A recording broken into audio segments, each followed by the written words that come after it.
রাধে রাধে, হরে কৃষ্ণ। 2025 সালে মাঘ মাসের অত্যন্ত গুরুত্বপূর্ণ তিথি আসতেই চলেছে আমাদের খুব কাছে। ভিডিওটি দিতে অনেকটা দেরি হয়ে গেল, তো সকল সাধুগুরু বৈষ্ণব ভক্তবৃন্দের চরণে জানায় কোটি কোটি প্রণাম। আমাদের সেই শুভ তিথি এবং গুরুত্বপূর্ণ তিথি হলো মাঘী পূর্ণিমা তিথি। আর এই মাঘী পূর্ণিমা তিথি 2025 সালে আমরা পালন করতে চলেছি 12ই ফেব্রুয়ারি বুধবার। তো খুব তাড়াতাড়ি আমাদের কাছে চলে এসেছে তিথিটি, এবং আমাদেরকে জেনে নিতে হবে যে এই গুরুত্বপূর্ণ তিথিতে কি কি কাজ আমরা করব এবং কি কি কাজ করব না।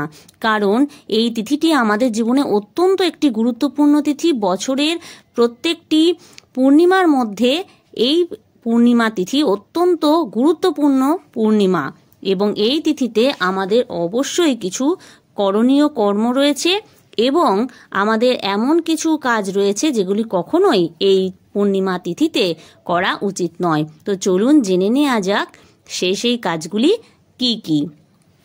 2025 সালে 12ই ফেব্রুয়ারি এবং বুধবার থাকছে উদয় তিথি অনুযায়ী পূর্ণিমা তিথি পালন। তো মাঘ মাস ভগবানের অত্যন্ত প্রিয় একটি মাস, এবং মাঘ মাসে প্রাতঃস্নানের এক বিশেষ গুরুত্ব রয়েছে, আমরা সকলেই জানি। তো মাঘ মাসের প্রত্যেকটা দিনই আমাদের প্রাতঃস্নান করা উচিত, যার মধ্যে দিয়ে আমরা ভগবানের সন্তুষ্টি বিধান করে থাকি এবং ভগবানের প্রীতি বিধান করে থাকি। এ কারণে মাঘ মাসে আমাদের অবশ্যই প্রাতঃস্নান করতে হবে, অর্থাৎ এই তিথিতে আমাদের প্রাতঃস্নানের এক বিশেষ মাহাত্ম্য রয়েছে। বিশেষ করে প্রয়াগে রয়েছে অমৃত স্নান, চলছে কুম্ভ মেলা। তাই 2025 সালে এই মাঘ মাসের মাঘী পূর্ণিমা তিথি আমাদের কাছে অত্যন্ত গুরুত্বপূর্ণ। এবং যারা প্রয়াগে গেছে বা যাচ্ছে তাদের জন্য তো কোনো কথাই না, কিন্তু বাড়িতে থাকলেও আমরা স্নানাগারে স্নান করার সময় অবশ্যই স্নানের জলে গঙ্গা জল মিশিয়ে আমরা গঙ্গা গঙ্গা গঙ্গা 3 বার গঙ্গার নাম নিয়ে গঙ্গা স্নান করতে পারি, এবং তার সঙ্গে প্রয়াগ প্রয়াগ প্রয়াগ 3 বার এই নাম উচ্চারণ করেও আমরা স্নান করতে পারি, যার মধ্যে দিয়ে আমরা প্রয়াগে গঙ্গা স্নান করবার পুণ্য ফল লাভ করতে পারি। তো মাঘী পূর্ণিমা হচ্ছে আমাদের কাছে একটি অত্যন্ত গুরুত্বপূর্ণ তিথি, যার কারণে এই তিথিতে আমাদের আরও বিশেষ বিশেষ কাজ করার আছে। সেগুলি হচ্ছে, এই দিন স্নানের পর অবশ্যই আমাদের সূর্যার্ঘ্য দেওয়া উচিত, সূর্যদেবকে জল দান করা উচিত। বছরের প্রত্যেকটা দিনই আমরা সূর্যদেবকে জল দান করে থাকি, এবং তার মধ্যে দিয়ে আমরা গোবিন্দেরও প্রসন্নতা লাভ করে থাকি। কিন্তু অবশ্যই আমরা যদি অন্য দিনে ভুলেও যাই, তবুও এই তিথিতে আমাদের অবশ্যই সূর্যার্ঘ্য দেওয়া উচিত এবং তার সাথে সাথে চন্দ্রার্ঘ্য। তো অবশ্যই সূর্যদেবকে জলদান করবার সময় আমাদের কালো তিল দিতে ভুললে চলবে না।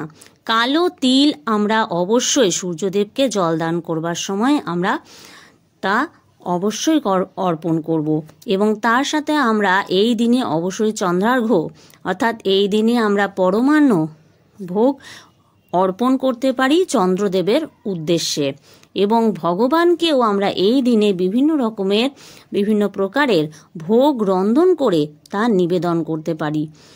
আর এই দিন অবশ্যই আমাদের গোবিন্দের প্রসাদ অবশ্যই আমাদের গ্রহণ করা উচিত। তার সাথে যদি আমরা কৃষ্ণ প্রসাদ গ্রহণ করতে নাও পারি, অবশ্যই আমাদের নিরামিষ অন্ন গ্রহণ করতেই হবে, কারণ এই দিনে ভুলেও আমাদের আমিষ আহার গ্রহণ করলে চলবে না, কারণ এই তিথিটি আমাদের কাছে অত্যন্ত গুরুত্বপূর্ণ।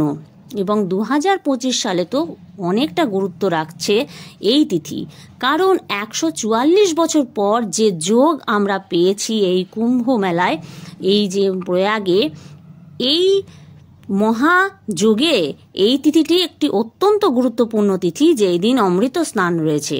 তো অবশ্যই এই দিনে আমাদের সূর্যার্ঘ্য চন্দ্রার্ঘ্য দিতে হবে, এবং গোবিন্দ প্রসাদ আমরা গ্রহণ করব, গোবিন্দকে বিভিন্ন প্রকারের ভোগ নিবেদন করব। তার সাথে সাথে এই দিনের দানের এক বিশেষ মাহাত্ম্য রয়েছে। এই দিনে আমাদের অবশ্যই যতটা পারবো শুদ্ধ ব্রাহ্মণ বৈষ্ণব ভোজন করানোর চেষ্টা করতে হবে, শুদ্ধ ব্রাহ্মণ বৈষ্ণবকে দান করার চেষ্টা করতে হবে এবং দানের মধ্যে অবশ্যই আমাদের তিল রাখতে হবে। ভগবানের পূজার্চনার ক্ষেত্রেও আমরা কিন্তু সাদা তিল ও কালো তিল উভয় প্রকার তিলই ব্যবহার করতে পারি।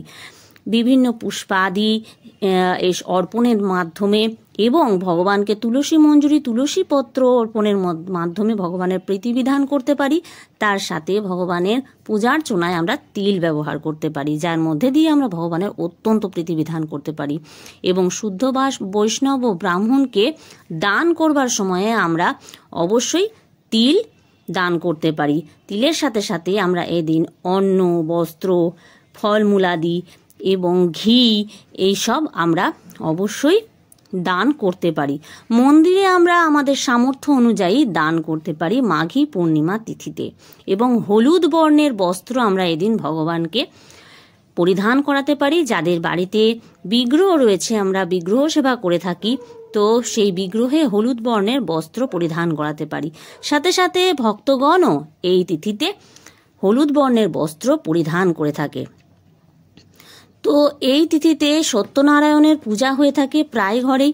তো সত্যনারায়ণের পূজার ক্ষেত্রে আমাদের মনে রাখতে হবে যে অবশ্যই আমাদের বুধবার দিনই কিন্তু সত্যনারায়ণের পূজা করতে হবে এবং লক্ষ্মীনারায়ণকে প্রসন্ন করে তুলতে আমাদের অবশ্যই মা লক্ষ্মীর কাছে 5টি, 7টি অথবা 11টি কুড়ি রাখলে কিন্তু অবশ্যই মা লক্ষ্মীর কৃপা দৃষ্টি আমাদের ওপরে পড়বে।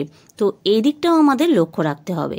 এবার বলা যাক যে আমরা এই তিথিতে কোন কোন কাজগুলি করব না। এই তিথিতে ভুলেও আমাদের আমিষ আহার গ্রহণ করলে চলবে না, 1 নম্বর। 2 নম্বর হচ্ছে যে এই তিথিতে আমাদের ভুলেও কিন্তু কোনো রকমের ক্ষৌর কর্ম করা চলবে না, যেমন চুল কাটা, দাড়ি কাটা, নখ কাটা, এইসব কর্মগুলি আমাদের কিন্তু এই তিথিতে কখনোই করা উচিত নয়। এবং এই তিথিতে আমাদের ভুলেও পরনিন্দা পরচর্চা করা উচিত নয়। এবং এই তিথিতে ভুলেও আমাদের কোনো প্রকারের নেশাদ্রব্য গ্রহণ করা উচিত নয়। যারা বিভিন্ন প্রকারের মাদকদ্রব্য নেশা করে থাকেন তারা কিন্তু ভুলেও অন্ততপক্ষে এই দিনটিতে নেশাদ্রব্য গ্রহণ করবেন না।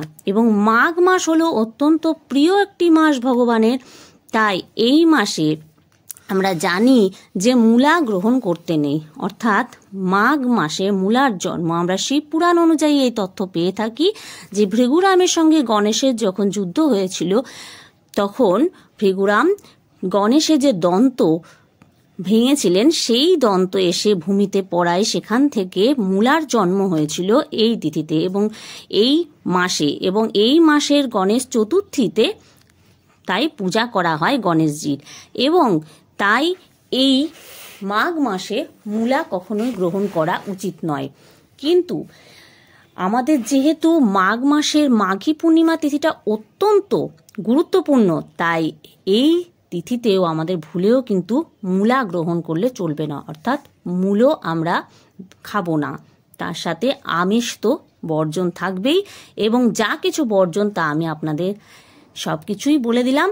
তো এইভাবে চলুন আমরা গোবিন্দের প্রীতিবিধান করি, ভগবানের সন্তুষ্টি বিধান করি এবং অবশ্যই আমরা লক্ষ্মী নারায়ণের সেবায় এই দিন নিজেকে ডুবিয়ে রাখি এবং অনেক অনেক হরিনাম সংকীর্তন করব এই দিনে। এবং যারা যত মালা জপ করি তার থেকে অধিক মালা জপ করার চেষ্টা করব ও ভগবানের সন্তুষ্টি বিধান করব এবং নিজ মনোবাঞ্ছা অবশ্যই পূরণ আমরা করবার জন্য এদিন ঘিয়ের প্রদীপ আমাদের মুখ্য দুয়ারে একটা প্রজ্বলিত করব সন্ধ্যাকালে এবং তুলসী মঞ্চে। হরে কৃষ্ণ, রাধে রাধে, জয় নিতাই, জয় গৌর।